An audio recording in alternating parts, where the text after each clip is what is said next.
It's Friday, so that means it's another video on the Spotting Fake series. Last week I covered the 1985 Nike Michael Jordan promo card, and this week I asked you guys to vote for a 1960s baseball rookie card. Well, the results are in, and I'm going to be covering the 1968 Nolan Ryan rookie card.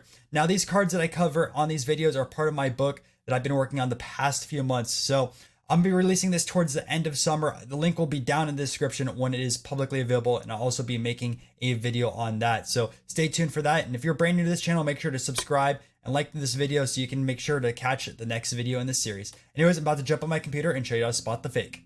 So real quick, like all videos, I want to go over the incentive why someone would want to fake a Nolan Ryan rookie card. If you don't know, Nolan Ryan is the strikeout king, and also I'm named after him. So my name's Ryan Nolan. Nolan Ryan, like, he's very, very popular out there. You talk to any person that knows vintage baseball or is in their 40s or 50s, they all love Nolan Ryan. He was just someone else. I mean, everyone talks about like Max Scherzer and how intense he's on the mound.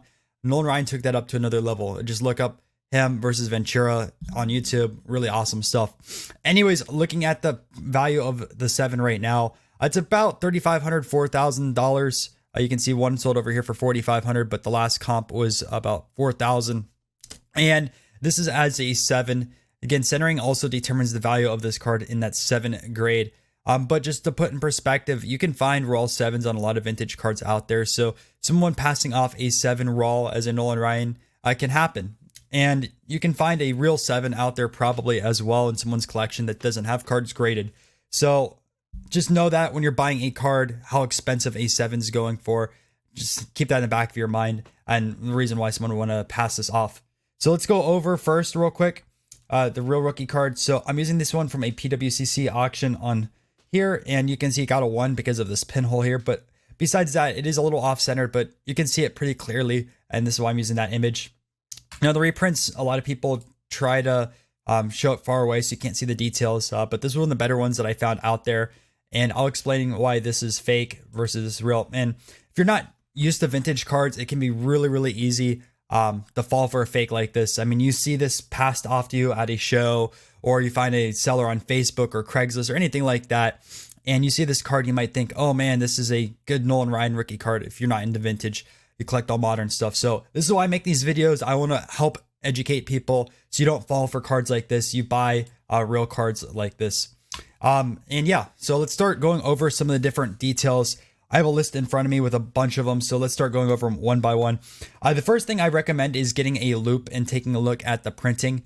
So you need to really look at details like these lines over here and like 1968 rookie stars, and just make sure that you have solid black lines. If it's all pixelated, that's really bad, and that's not how Topps printed cards back then, and most manufacturers. That's someone who just literally copied the image and printed it at home on a high quality printer. So make sure to take a loop and look at some of the different things. Look at the real cards from that set if you have an example of that. What I recommend, if you're going to go for a high-end card, get another card from the set that's cheaper and bring that with you. If you're going to spend over, let's say, $300 or $400 on a raw card, just to make sure it is real. So that's the first sign with that. Check the letterings over here, check the Mets, check Jerry Kuzma, check Nolan Ryan, make sure it's all solid printing.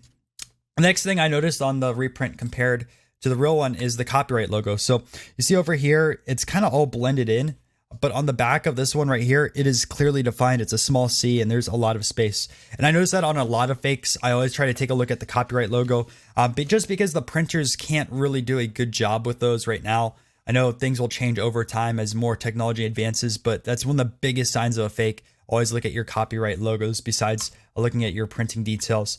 Another thing I noticed on the fake, if you look at Nolan Ryan's cap, it is very, very dark and details are missing. Versus the real, right? It's light. You can see the shadow, but look how much lighter this is compared over here. Pretty easy, and you can't unsee it once you take a look at it. Another thing is the 1968 rookie stars. So you can see this is a darker colored over here compared to the bright color over here. I mean, it's not super, super bright, but comparing both of them over and over again, you can tell the difference. Same thing with the Mets over here. You can tell right here, bright, very, very dark, missing it in the details. Again, take your loop and look at this as well. You could see the different colored printing.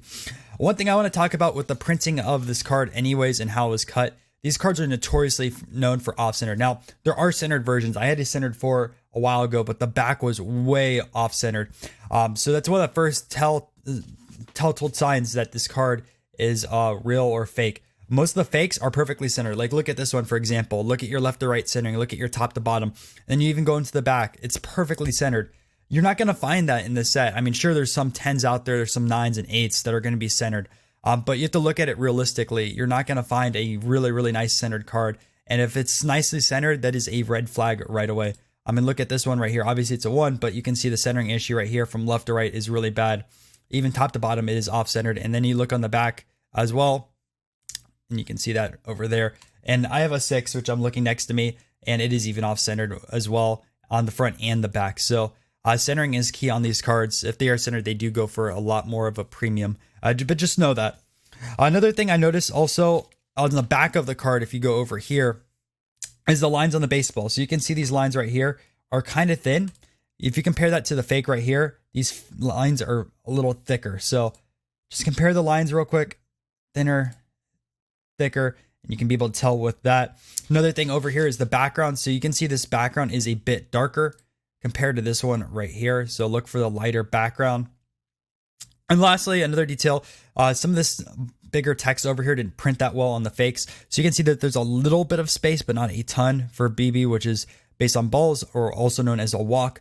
But over here, you can see that there's literally pretty much no space at all. It's all block printed, just because of the quality of the printer. So again, when you're looking at fake cards, look at the small minor details. The minor details people can't replicate, especially with cheap printers. So if you look at those minor details first, you should be able to identify it. Also, you can take a look at there are some of the different vintage cards with light tests. You look at the loop, and there's a lot of different methods. So make sure you are buying a legitimate card. Go through a checklist, and if there's one red flag, just avoid the card. You're going to find out that card is out there again, whether it's slabbed already, whether you can find it raw again. So if you see one red flag, avoid it, because there's so many fakes out here flooding the market.